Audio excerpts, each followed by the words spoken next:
જય સ્વામિનારાયણ, નમસ્કાર, welcome to રીપી learning hub. વિદ્યાર્થી મિત્રો, લાસ્ટ સેશનની અંદર આપણે ઘન પદાર્થના વિવિધ પ્રકારો ભણેલા, જેમાં સહસંયોજક ઘન એટલે કે જાળીદાર ઘન, ધાત્વીય ઘન, આયોનિક ઘન અને આણ્વીય ઘન. બરાબર છે. આજે આપણે એકમ કોષમાં રહેલી જુદી જુદી સ્ફટિક પ્રણાલીનો અભ્યાસ કરવા જઈ રહ્યા છીએ. તો ચલો શરૂ કરીએ એકમ કોષની જુદી જુદી સ્ફટિક પ્રણાલીનું વર્ગીકરણ. તો મિત્રો, સૌથી પહેલી વાત તો એકમ કોષ શું છે એ આપણને ખ્યાલ આવવો જોઈએ. તો જલ્દી ફટાફટ આપણને સ્ફટિક, આપણે લાસ્ટ સેશનમાં ભણ્યા હતા, ફટાફટ રિકેપ લઈ લઈએ મિત્રો.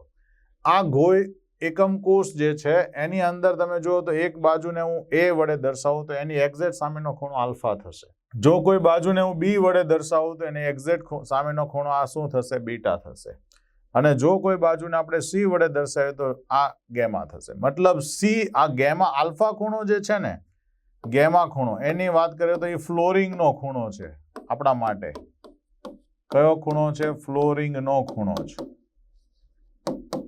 ઓકે, મહત્વની વાત એ છે, આપણે તમને એમ સમજાવતા હતા કે કોઈ પણ ખૂણાને જ્યારે તમે 90 ડિગ્રીથી નાનો કે મોટો કરો ત્યારે જે પણ કઈ સ્ફટિક પ્રણાલીઓ જુદી જુદી પ્રકારની બને છે એના આધારે આજે વર્ગીકરણ સમજવું છે. બરાબર, જે આપણે ઓલરેડી એક વખત ડિસ્કસ કરી લીધું છે.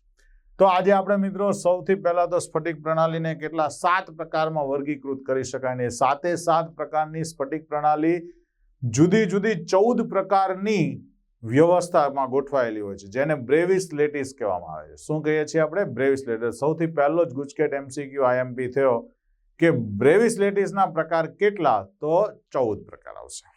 ચલો, સૌથી પહેલું તો સમઘનીય. સમઘન એટલે શું? તો કે જેની ત્રણેય બાજુઓ સમાન હોય અને ત્રણેય ખૂણા 90 ડિગ્રીના હોય. સૌથી મહત્વનું છે એની બાજુઓ સમાન અને એ 90 ડિગ્રીના ખૂણા. જો આ બાજુઓ બધાની સમાન છે એટલે કે 3 ધાર સમાન, 3 ખૂણા સમાન હોય એવી પ્રણાલી કોણ કોણ છે? તો કે NaCl, ઝિંક બ્લેન્ડ એટલે ZnS મિત્રો, ઝિંક બ્લેન્ડ એટલે ZnS, કોપર, પોટેશિયમ ક્લોરાઇડ, એલમ એટલે ફટકડી. આ શબ્દો તમારે યાદ રાખવાના છે. અને હીરો. આ બધાની અંદર એકમ કોષ જે છે એ સાદા ઘન સ્વરૂપનો હોય કે જેની 3 બાજુઓ સમાન છે અને ખૂણા બધા કેવા છે? 90 પ્રકારના. પછી આવે છે ચતુષ્કોણીય. ચતુષ્કોણીયની અંદર કેવું છે? લંબાઈ ને પહોળાઈ સમાન છે પણ એની ઊંચાઈ છે એ જુદી છે, એટલે કે તેલના ડબ્બા જેવો આકાર છે. શું છે? તેલના ડબ્બા જેવું. એને ચતુષ્કોણીય શેપ કહેવાય. પણ તેલના ડબ્બાને તમે જોજો, ખૂણો બધા જ 90 ના હશે. એટલે કે સફેદ ટીન, SnO2, TiO2 અને CaSO4. વિદ્યાર્થી મિત્રો, તમારે ખાસ યાદ રાખજો, આને કેસીટેરાઇટ કહેવાય. કેસીટેરાઇટ. અને આને રૂટાઇલ કહેવાય. આ બધા બહુ જ જાણીતા શબ્દો છે જે ખાસ તમારે યાદ રાખવા પડશે. પછી આવે છે ઓર્થોરોમ્બિક. ઓર્થોરોમ્બિક એટલે મિત્રો આપણું CPU જોઈ લો અથવા મેચ બોક્સ જોઈ લો. અહીંયા હું તમને યાદ રાખવા માટે અહીંયા તેલનો ડબ્બો લખી દઉં છું.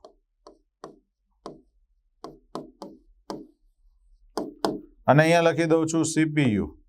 CPU એ ઓર્થોરોમ્બિક કહેવાય, જેમાં A, B અને C ત્રણેય બાજુ સમાન નથી પણ ખૂણા બધા કેવા છે? 90 ના છે. જુઓ, CPU ને મૂકો ને તમે, આડું પણ મૂકી શકો, ઊભું પણ મૂકી શકો, ગમે એ બાજુએ મૂકો, એકદમ સ્ટ્રેટ જ રહેશે. ઈંટ પણ ઓર્થોરોમ્બિકમાં આવે. તો rhombic sulphur, potassium nitrate, barium sulphate, potassium sulphate, lead carbonate, potassium sulphate, આ બધા જે સૂત્રો જે છે એ આપણને શું સમજાવે છે? કે આલ્ફા, બીટા, ગેમા 90 ના છે પરંતુ ત્રણેય ધાર કેવી છે? જુદી જુદી. હવે મિત્રો, શક્ય વિચલન જુઓ. આદિમને હું 1 નંબર આપું, અંત કેન્દ્રિતને હું 2 નંબર આપું અને ફલક કેન્દ્રિતને 3 નંબર આપું, અને જો ECC એટલે કે અંત કેન્દ્રિત જે હોય એને હું 4 નંબર આપું, તો 1, 2, 3, 1 અને 4, પછી 1, 2, 3, 4 બધા જ આવશે. જો યાદ રાખવા માટે સૌથી બેસ્ટ રીત આ. બરાબર. અને હવે બાકીની 3 પ્રણાલી થઈ, હવે બાકીની 4 પ્રણાલી મિત્રો એ આવી છે રોમ્બોહેડ્રલ અથવા એને ટ્રાયગોનલ પણ કહેવાય. ઇંગ્લિશમાં ત્રિકોણીય શબ્દ માટે શું શબ્દ છે? ટ્રાયગોનલ. માત્ર એક જ સ્ફટિક પ્રણાલી ધરાવે, જે આદિમ પ્રકારના એકમ કોષમાં હોય તે જ. એટલે કે 8 ખૂણે એક એક પરમાણુ, બધી ધાર સમાન, પરંતુ પ્રોબ્લેમ એક છે કે આલ્ફા બીટા સમાન હોવા છતાં 90 ના નથી. મતલબ કે ખૂણાના બધા જ ખૂણાને થોડાક મરડવાના. કેવા કરવાના? થોડાક મરડવાના. ઉપરથી સહેજ આમ ત્રાસું કરો, દિવાલને નીચેના ફ્લોરિંગને પણ આમ ત્રાસું કરો, અને આગળ થોડુંક ઝુકાવો. મતલબ કે કાજુ કતરી જેવું દેખાવું જોઈએ. બરાબર? તો એ છે કેલ્સાઇટ મિત્રો, calcite. CaCO3, sodium nitrate, bismuth, arsenic, antimony, cinnabar જેવી મિશ્ર ધાતુ પણ છે. આ અર્ધ ધાતુઓમાં પણ આવે અને કેટલીક ધાતુઓમાં પણ આવે. બરાબર? ચાલો નેક્સ્ટ લઈએ ષટકોણીય, જેને હેક્ઝાગોનલ કહેવામાં આવે. શું કહેવામાં આવશે? હેક્ઝાગોનલ કહેવાય. એ પણ એક જ સ્ફટિક પ્રણાલીમાં જોવા મળે. કયું? આદિમ. હેક્ઝાગોનલ મતલબ ષટકોણીય. ઉપર ષટકોણ હોય, નીચે પણ ષટકોણ હોય, એટલે ઉપર 6 પરમાણુ, નીચે 6 પરમાણુ ને વચ્ચેની એકાંતરિત દિવાલમાં 3 પરમાણુ. તો એમાં તમે જુઓ ને તો આલ્ફા બીટા 90 નો થશે, પરંતુ ગેમા જે છે એ 120 નો થશે. કેવી રીતે થાય? હમણાં આપણે આકૃતિ દોરીને સમજીએ. પહેલા આપણે આને યાદ રાખી દઈએ. બરાબર? Zinc, cadmium, magnesium, lead iodide, cadmium sulphide, graphite, આ બધાની અંદર કેવું છે? ષટકોણીય છે. પછી આવે છે મિત્રો મોનોક્લિનિક. મોનોક્લિનિકની અંદર આદિમ 1 નંબર છે અને અંતકેન્દ્રિત 4 નંબર છે. અંત કેન્દ્રિત છે, અંતઃ નથી. જોજો આમાં પાછી સ્ફટિક પ્રણાલીમાં ત્રણેય ધાર જુદા જુદા માપની છે. મતલબ કયું? ઓર્થોરોમ્બિક પ્રકારનું છે, એટલે સીપીયુ છે. સીપીયુ ની અંદર આલ્ફા અને બીટા ખૂણાને તમારે 90 રાખવાનો. આલ્ફા અને ગેમા મતલબ ફ્લોરિંગનો ખૂણો અને એની સામેની ધારનો ખૂણો 90, પણ એને એક બાજુ ઝુકાઈ દેવાનું. ક્યાં? આગળની બાજુ. એટલે બીટા છે એ 90 રહેતો નથી. બરાબર? તો બીટા 90 ન કરવો હોય તો શું કરશું? આપણે એને આગળની તરફ થોડોક ઝુકાવી દઈશું. તો મોનોક્લિનિક સલ્ફર મળે, સોડિયમ સલ્ફેટ ઇન્ટુ 10H2O મળે, અને લેડ ક્રોમેટ મળે. જુઓ એક નવું ઉદાહરણ છે લેડ ક્રોમેટ. અને છેલ્લું છે ટ્રાયક્લિનિક મિત્રો. ટ્રાયક્લિનિક આદિમ પ્રકારની એક જ સ્ફટિક પ્રણાલી ધરાવે છે, જેમાં ત્રણેય બાજુ સમાન નથી. અને એક મહત્વની વ્યવસ્થા એ છે કે આલ્ફા બીટા ગેમા હરખા નથી અને એ પાછા 90 ના નથી. જો અહીંયા beta is not equal to 90 but less than 120 હોય, કેમ કે એ 120 કરતા કેવો હોય છે? નાનો હોય છે. પણ અહીંયા તો ત્રણેય ખૂણા સરખા પણ નહીં કરવાના અને પાછા 90 ના પણ નહીં હોવા જોઈએ. ત્રણેય ખૂણાને સરખા ના કરો એટલે આપણને 120 કરતા નાના જ જોવાના.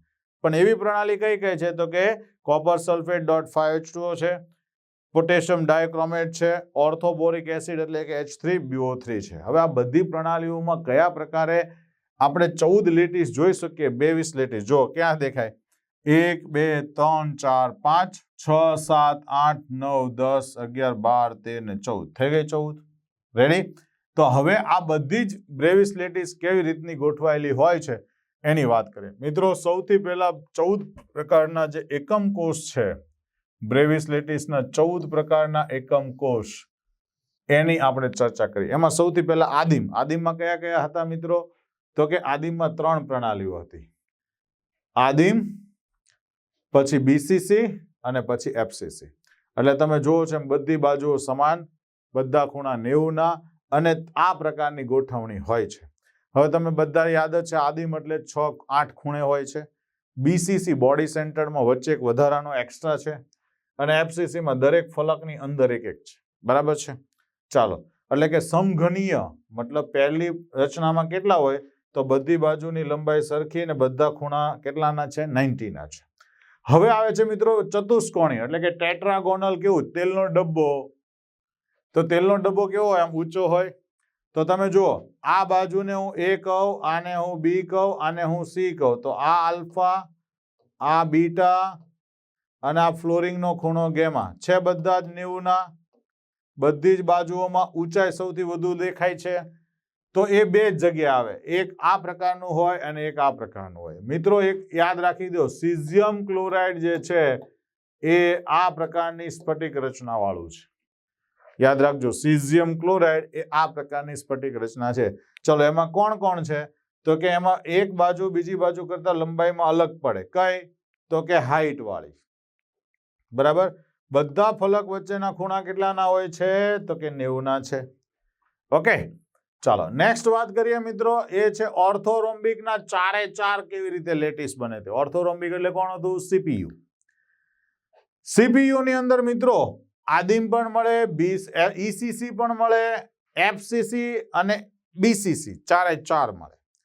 તો 4 પ્રણાલીની અંદર શું છે? તો ત્રણેય ધાર પણ જુદી જુદી છે અને બધા જ ખૂણા પણ 90 ના છે. કઈ રીતે? જો બિન સરખી બાજુઓ, બધી જ જુદી જુદી બાજુ અને બધા જ ફલક વચ્ચેના ખૂણા કેટલાના છે? 90 ના છે. રેડી? તો ચાલો મિત્રો નેક્સ્ટ બીજું લઈએ કે જો કોઈ એકમ કોષના ખૂણાને આપણે આમ વાળી દીધો, માની લો કે આને અહીંયા પ્રેશર આપીએ તો આ બંને બાજુ ઉપર નીચે જશે, મતલબ આને આપણે થોડોક આમ ધકાવીએ તો આ જે ખૂણો જે છે એ 90 કરતા કેવો થશે? ઓછો થશે. આ જે ખૂણો, આ જ ફલક મિત્રો આપણે અહીંયા લીધું છે, આ જે ફલક જે છે એ જ બેઠો અહીંયા છે, સમજી લો. તો તમે જેવું આને આમ દબાવશો મિત્રો એટલે આ 90 કરતા નાનો ખૂણો થશે, તો સામેનો આ ખૂણો જે છે એ 90 કરતા કેવો થઈ જશે? મોટો થશે. બરાબર? તો આવી જ્યારે બે પ્રણાલી ધરાવતી હોય, એક છે આદિમ અને બીજું છે અંત કેન્દ્રિત, ઓકે, ત્યારે આવું શક્યતા વાળું હોય. નેક્સ્ટ વાત કરીએ મિત્રો, એ છે ખાસ કરીને મોનોક્લિનિક લેટિસના એકમ કોષો. તો મોનોક્લિનિક લેટિસ હોય તો એની અંદર એકમ કોષોમાં બિનસરખી બાજુઓ છે જો, અને બે ફલકો વચ્ચેનો જે ખૂણો છે એ 90 કરતા કેવો છે? અલગ છે. મતલબ કે કોઈ પણ એકમ કોષ છે એના બે ખૂણા આલ્ફા, બીટા અને ગેમા લઈએ અને એને આપણે આ રીતે વિચારીએ.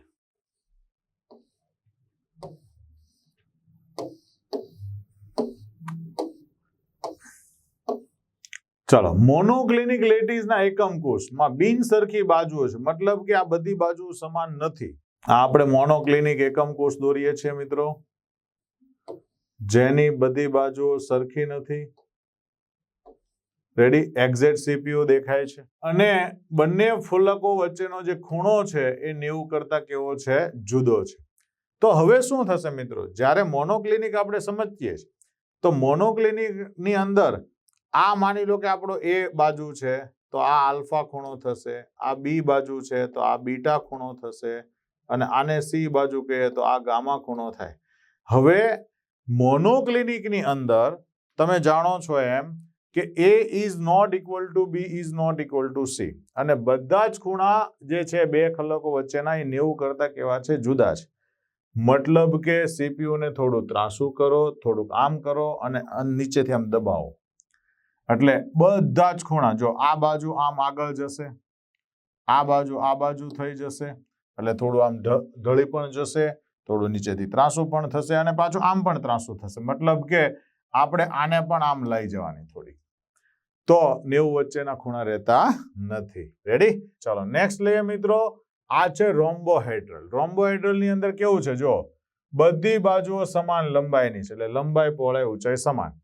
બે ફલકો વચ્ચેનો ખૂણો જે છે એ 90 કરતા ઓછો છે, મતલબ કે તમારે એને આમ ટર્ન્સ કરવાનું છે તો એક 90 કરતા ઓછો થઈ જશે. જો તો સામેનો આ ખૂણો પણ 90 કરતા ઓછો જ થશે. રેડી? એટલે 90 કરતા ઓછા ખૂણા હોય. હવે આવે છે ટ્રાયક્લિનિક મિત્રો. ટ્રાયક્લિનિકની અંદર કેવું છે તો કે 3 બાજુઓ જુદી જુદી છે, બરાબર, અને 3 ખૂણા એ પણ જુદા જુદા છે ને એક પણ પાછો 90 નો નથી. એટલે એનો મતલબ આલ્ફા, બીટા, ગેમા. આ જે એબીસી અક્ષર છે મિત્રો એ બાય મિસ્ટેક લખેલો છે, અહીંયા આપણે વિચારી લેવાનું આલ્ફા, બીટા અને ગેમા. તો આલ્ફા, બીટા અને ગેમા એ ખૂણો પાછો 90 નો નથી. એનો મતલબ એમ થયો કે આ સમઘનનો જો હું તમને આ એ બાજુ કહું તો આ આલ્ફા થશે, આ બીટા થશે અને આ ગામા ખૂણો થશે. એક પણ ખૂણો સરખો પણ નથી અને એક પણ બાજુ પણ સરખી નથી. એટલે કહેવાનો મતલબ એમ છે એવી પ્રણાલીને આપણે શું કહીશું? ટ્રાયક્લિનિક કહીશું. ઓકે, બધી જ સ્ફટિક પ્રણાલીની વાત થઈ ગઈ. આ સાથે જ અહીંયાનું આપણું સેશન સમાપ્ત થાય છે. જય સ્વામિનારાયણ. ફરી પાછા મળીએ, ત્યાં સુધી ખાસ વારંવાર વિડીયોને જોતા રહો.